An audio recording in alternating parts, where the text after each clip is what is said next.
ఈ ఎపిసోడ్ని సమర్పిస్తున్నవారు value zone hyper mart.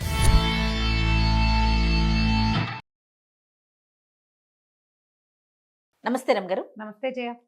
రమ్ గారు, బరువు పెరగటం ఇది ఒక పెద్ద టాస్క్ అయిపోయింది. పెరగటం చాలా ఈజీ, అది టాస్క్ కాదు, తగ్గటం టాస్క్ కదా. నేను కూడా అదే అందులోనే ఉన్నాను జయ. నేను కూడా ఉన్నాను రమ్ గారు. కొట్టు బిట్టాడుతున్నాం కదా. ఒక్క 2 రోజులు కొంచెం కడుపు నిండా తింటే అమ్మో ఒళ్ళు వచ్చేసింది, లావ్ అయిపోయామన్న ఫీల్లోకి వెళ్ళిపోతామండి. అవును, కొంతమంది ఎంత తిన్నా లావు కారం గారు, ఎంత మెటబాలిజం అనిపిస్తుంది. అబ్బబ్బా ఎంత అదృష్టవంతులు అనిపిస్తుంది. ఒళ్ళు రావడం మొదలైతే వస్తూనే ఉంటుంది జయ. ఆ రావడం మొదలయ్యే లక్షణం లేకుండా ఉన్న వాళ్ళు ఏం తిన్నా బాగానే గట్టిగానే అసలు సన్న బక్కపల్చగా ఉంటారండి. ఎంత తింటారో రఘు గారు. అలా అనకూడదు, అలా అనకూడదు తూచి. కానీ అనిపిస్తుంది రమ్మ గారు నాకైతే వీళ్ళు శుభ్రంగా తింటారు, నాకు అక్క ముక్క లాగిచ్చేట్టుగా తింటారు అనిపిస్తుంది. చక్కగా తింటారు, పగలు పడుకుంటారు, లేస్తారు, ఏమి ఎక్సర్సైజ్ చేయరు, వంటి తీరు. ఎన్ని బాధలు పడతానో నేనైతే తెలుసా. నువ్వు ఇంటే తింటావు, పిచ్చుకలాగా తింటానా. వాకింగ్లు చేస్తూ ఉంటా, ఏదో ఒకటి చేస్తూ ఉన్నా కూడా ఒక 2 రోజులు కొంచెం ఒక ముద్ద ఎక్కువ తిన్నానంటే నాకే తెలిసిపోతుంది, అమ్మో నేను లావ్ అయిపోతున్నాను అన్న ఒక ఫీల్ వచ్చేసి. న్యాచురల్గా సన్నగా అవ్వాలి, ఒంట్లో ఫ్యాట్ తగ్గిపోవాలంటే ఏం చేయాలి చెప్పండి? 2 పనులు చేయాలి. తిండి మానేయాలి, ఎక్సర్సైజ్ చేయాలి.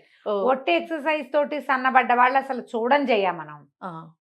ఎక్సర్సైజ్ తోటి మనుషులు గట్టిగా అవుతారు, ఫిట్ అవుతారు, గట్టిగా ఉంటారు, కదలికలు బాగుంటాయి, పోస్చర్స్ బాగుంటాయి, ఆ తర్వాత గుడ్ షేప్స్లో కనిపిస్తారు. ఎక్సర్సైజ్ తోటి వెయిట్ తగ్గటం అనేది నిర్వివాదాంశం. ఫుడ్ కంట్రోల్ తోటే మనం తగ్గగలుగుతాము.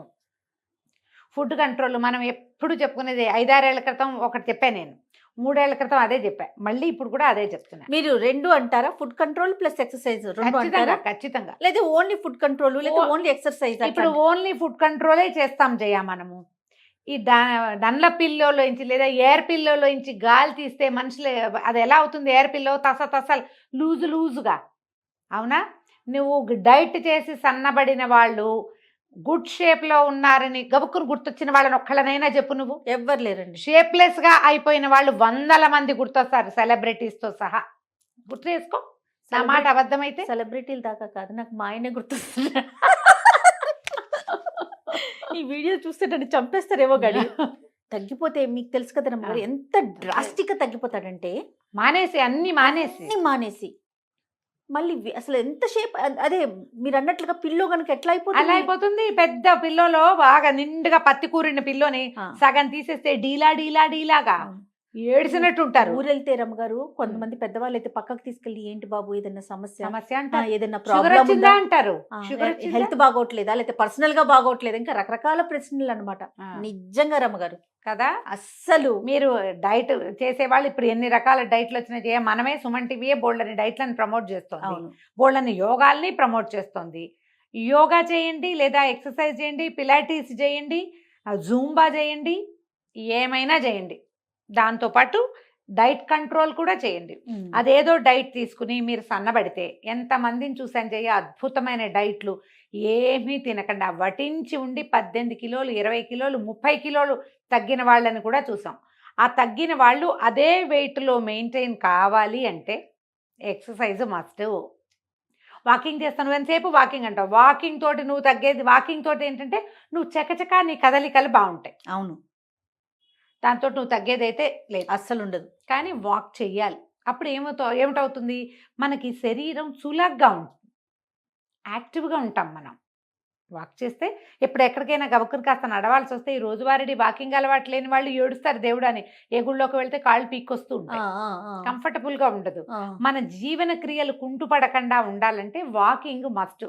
కానీ వాకింగ్ ఫర్ వెయిట్ లాస్ కానీ, వాకింగ్ ఫర్ గుడ్ షేప్ కానీ, వాకింగ్ ఫర్ ఇంకోటి ఏదో కానీ ఎవరైనా చెప్తారా మనకి? లేదండి, చెప్పరు. 8 కిలోమీటర్లు నడిచే వాళ్ళని కూడా చూస్తాం మనం రోజుకి. నడిచేస్తారు, అలాగే ఉంటారు వాళ్ళు. చక్కటి షేప్స్లో మారినట్టు ఉంటారు. చక్కటి షేప్లోకి మారాలంటే శరీరానికి తగిన ఎక్సర్సైజు. నేనైతే ఆల్ ద టైము సూర్య నమస్కారాలే నమ్ముతాను. యోగాకే మీరు సూర్య నమస్కారాలు కనుక చేసి, ఇప్పుడు నేనైనా వెయిట్ పెరిగాను కానీ ఆర్డ్ షేప్లో రాలా ఇంకా నేను, బికాస్ ఆఫ్ సూర్య నమస్కారాలు. ఆన్ అండ్ ఆఫ్ చేస్తూనే ఉంటా జయ నేను, ఎంత ఒళ్ళొంగితే అంత.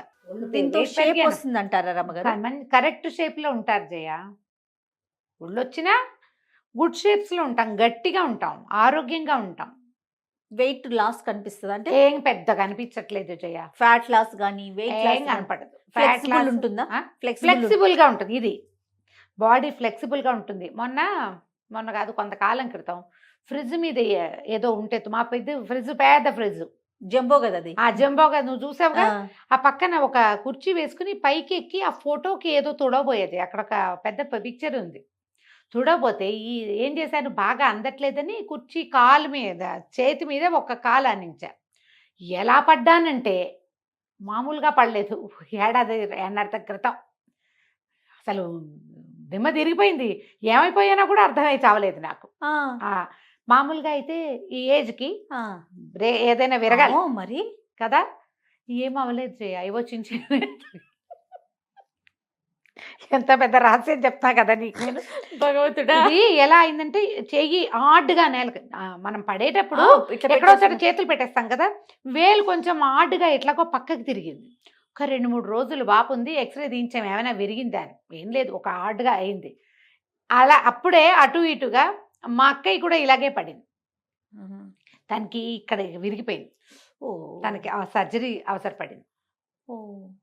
మేమిద్దరము ఒకేలా పడ్డాం. ఒక 4-5 కేజీలు తేడా ఉంది మా ఇద్దరికి, అంతే. ఒక 4 కిలోలు తేడా ఉందేమో. తనకు కొంచెం షార్ట్ నాకంటే.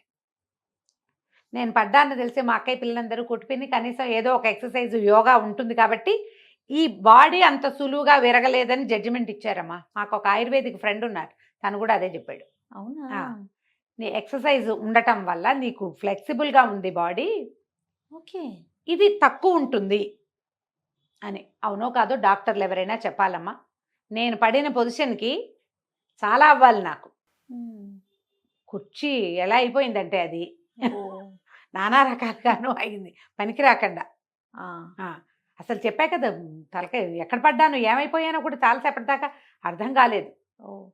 అమ్మో, అలా జాగ్రత్తగా ఉండాలి రమ్మ గారు కదా. ప్లాస్టిక్ వాటి మీద గబుక్కుని ఎక్కకూడదు. ఇది ఒక పాఠం. అయితే మనకి ఈ యోగా కానీ ఎక్సర్సైజ్ కానీ ఉన్న వాళ్ళకి బాడీ ఫ్లెక్సిబుల్గా ఉంటుంది. అవును, గట్టిగా ఉంటుంది, గుడ్ షేప్లో ఉంటుంది. నువ్వు 4 అడుగులు ఎక్కగలుగుతావు, 10 అడుగులు నడవగలుగుతావు, ఏదైనా వంగి తీయగలుగుతావు, ఇతరుల సహాయం లేకుండా బరువెత్తేయగలుగుతావు. ఇవి అవసరం కదా. మరి ఇప్పుడు నువ్వు ఒట్టిగా డైట్ కంట్రోలే చేస్తావు, డైటే చేస్తావు, సన్నగానే అవుతావు, వెయిట్ తగ్గించేస్తావు. నీ బాడీకి డైట్ వల్ల ఫ్లెక్సిబిలిటీ వస్తుందని కానీ, గుడ్ షేప్ వస్తుందని కానీ, స్టామినా పెరుగుతుందని కానీ ఎవరైనా చెప్పారా? స్టామినా వచ్చేది ఎక్సర్సైజ్ వల్ల. బోన్ స్ట్రెంగ్త్ స్ట్రాంగ్ అయ్యేది ఓన్లీ కండరాలు గట్టిగా ఉంటాయి, శక్తి పెరుగుతుంది, మనకి శక్తి నిలవలు పెరుగుతాయి, పనిచేసే క్షమత పెరుగుతుంది. మీరు ఒట్టిగా తగ్గటం అంటే, ఇప్పుడమ్మా ఏవో ప్రాబ్లమ్స్ తోటి లాభ అవుతారమ్మా. థైరాయిడ్ వల్ల వెయిట్ పెరిగిపోతారు చాలామంది, డిప్రెషన్ వల్ల వెయిట్ పెరుగుతారు, అనేక రకాల మానసిక సమస్యలు, హార్మోనల్ ఇంబ్యాలెన్స్ వల్ల లావెక్కుతారు. వీటికి మనం చెప్పలేం. అలా కాకుండా ఫుడ్స్ వల్ల లావెక్కి, ఇప్పుడు హార్మోనల్ ఇంబ్యాలెన్స్ వల్ల లావ్ అయ్యే వాళ్ళు కూడా మీరు యోగా చేయండి, మీరు చక్కగా గట్టిగా ఉంటారు. థైరాయిడ్ వల్ల లావెక్కిన వాళ్ళు యోగా చేయండి, గట్టిగా ఉంటారు. కాదని చెప్పమని ఎవరినైనా ఎవరు చెప్పరు. కానీ మీరు డైట్ చేయండి మీరు గట్టిగా అవుతారు అని మాత్రం ఎవరు చెప్పరు. డైట్ కంట్రోల్ వల్ల మీరు వెయిట్ తగ్గిపోతారు. డ్యామ్ షూర్, అది డ్యామ్ షూర్, అందులో ఏ అనుమానము లేదు. దాంతోపాటు మీకు ఇంకేం కావాలో ఆలోచించండి. ఒట్టి వెయిట్ తగ్గటమేనా? ముందు స్టామినా, స్ట్రాంగ్నెస్, స్ట్రెంగ్త్ కావాలి, స్ట్రెంగ్త్ కావద్దు, గుడ్ షేప్ ఎవరికైనా కావాల్సిందే కదా, ఫ్లెక్సిబిలిటీ ఎవరికైనా కావాలి.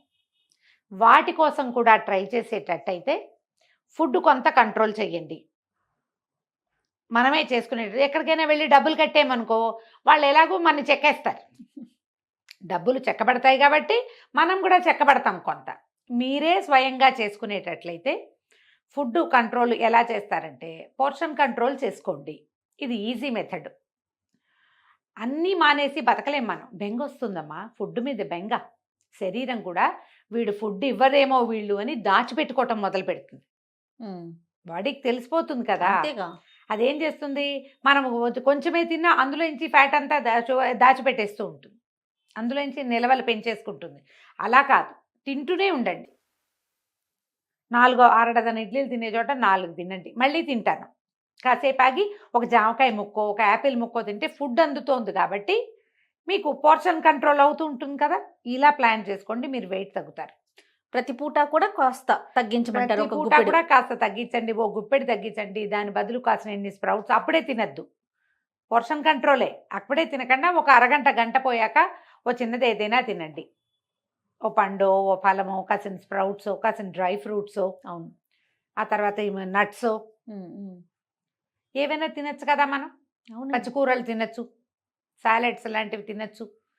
అవి అట్లా ప్లాన్ చేసుకోండి, మీరు వెయిట్ తగ్గడానికి అవకాశం కనపడుతుంది. దీంతో పాటు చిన్న వాకింగ్, ఒక half an hour walk must. Walking భోజనము ఒకటే, ఎక్సర్సైజ్ వేరే. వాకింగ్ని ఎక్సర్సైజ్గా మాత్రం భావిస్తే మీరు వెయిట్ తగ్గరు ఎవరైనా సరే. అవును. నేను కూడా అంతే, కాసేపు చేస్తా, ఒక పావు గంట 10 నిమిషాలు నడిచి అబ్బా చాలా నడిచాను అనుకుంటాను నేను. కానీ చిన్న చిన్న స్ట్రెచ్చింగ్స్ ఈజీగా మీరు కాళ్ళు చేతులు విసరటము, గాల్లోకి కాళ్ళు విసరటము, కొంచెం కాళ్ళు పైకి కిందకి చేయటము, చిన్న జాగింగ్ చేయటము, స్ట్రెచ్చింగ్ ఎక్సర్సైజులు సింపుల్వి దొరుకుతాయి. ఇంటర్నెట్లో చూడండి, చక్కగా మీరు చేయగలిగిన స్ట్రెచ్చింగ్లు చేయండి. వారంలో కనీసం 5 రోజులైనా ఏదో ఒక స్ట్రెచ్ చేయండి. వారంలో 2-3 సార్లైనా మెట్లెక్కి దిగండి. ఓ చిన్న డ్యాన్స్ సరదా ఉంటే ఏదైనా చిన్న పాట పెట్టుకుని దానికి డ్యాన్స్ చేసుకోండి. ఇప్పుడు 1 మినిట్ వాకు, 5 మినిట్స్ వాకు, 7 మినిట్స్ ఎక్సర్సైజులు ఎన్నొచ్చాయమ్మా. మనం ఏంటంటే కన్సిస్టెన్సీ ఉండదు జయ. మన ప్రాబ్లం ఏంటంటే బేసిక్గా కంటిన్యూ చేయం ఏది. మనము ఒక 2 రోజులు చేస్తాం, కొత్త మురిపం, మళ్ళీ మామూలే చేసేస్తాం. అలా మురిపించకూడదు. రోజువారీ దాన్ని అలవాటు చేయండి.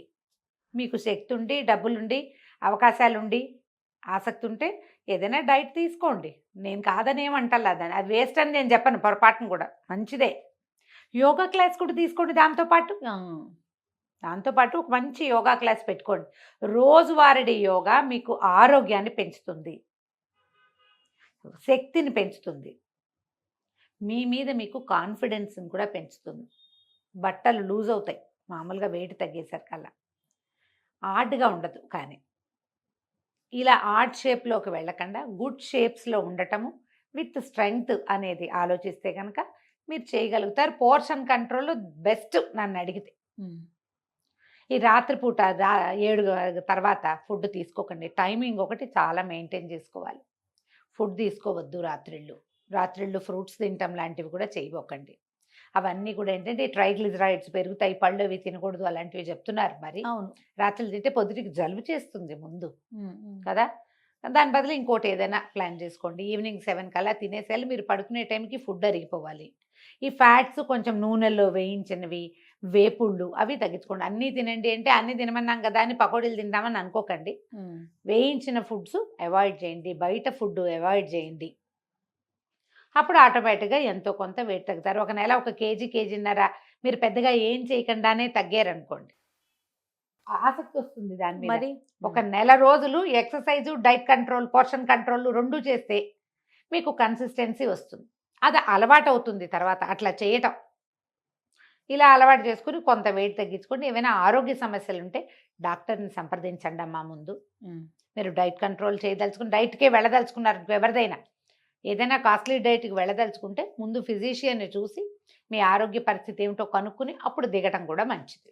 అలానే రమ్మ గారు. నమస్తే. నమస్తే.